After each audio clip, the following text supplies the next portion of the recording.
नमस्ते साथियों, आज मैं आप सभी को एक अद्भुत और रहस्यमयी पक्षी के बारे में बताने जा रहा हूं, जिसका नाम है टिटिप। वानस्पतिक नाम वेनेलस इंडिकस। टिटिप कोई साधारण पक्षी नहीं है। यह एक ऐसा पक्षी है जिसके बारे में लोक कथाओं और जनमानस में कई दिलचस्प बातें प्रचलित हैं। टिटिप के बारे में यह प्रसिद्ध है कि वह केवल जमीन पर ही अंडे देता है। लोक मान्यता के अनुसार यदि यह पक्षी भूलवश भी किसी पेड़ पर बैठ जाए तो निकट स्थित झील, तालाब या नदी सूख जाती है। अब जरा सोचिए, यह कैसा पक्षी होगा जिसके केवल बैठने मात्र से पानी जैसे जीवन का स्रोत समाप्त हो जाए। ये कोई सामान्य बात नहीं है। टिटिप के बारे में यह मान्यता हमें एक गहरा संदेश देती है। टिटिप की कहानी हमें क्या सिखाती है?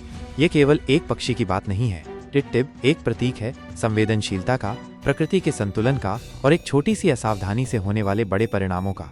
जब टिटिप जमीन पर अंडे देता है तो वो प्रकृति के नियमों का पालन कर रहा होता है, लेकिन जब वो अपनी सहज जगह से हटकर पेड़ों पर बैठता है तो माना जाता है कि संतुलन बिगड़ जाता है, जलाशय सूख जाते हैं। इसी प्रकार हम मनुष्य भी जब अपनी मर्यादा, अपना संतुलन और प्रकृति की सीमाओं का उल्लंघन करते हैं तो इसके विनाशकारी परिणाम हो सकते हैं। टिटिप हमें ये भी सिखाता है कि प्रत्येक जीव का एक विशिष्ट स्थान और एक महत्वपूर्ण भूमिका होती है। यदि वह जीव उस भूमिका को सुचारू रूप से निभाता है तो जीवन चक्र चलता रहता है, परंतु जब वह अपनी भूमिका को भूल जाता है तो पूरी व्यवस्था अस्त व्यस्त हो सकती है।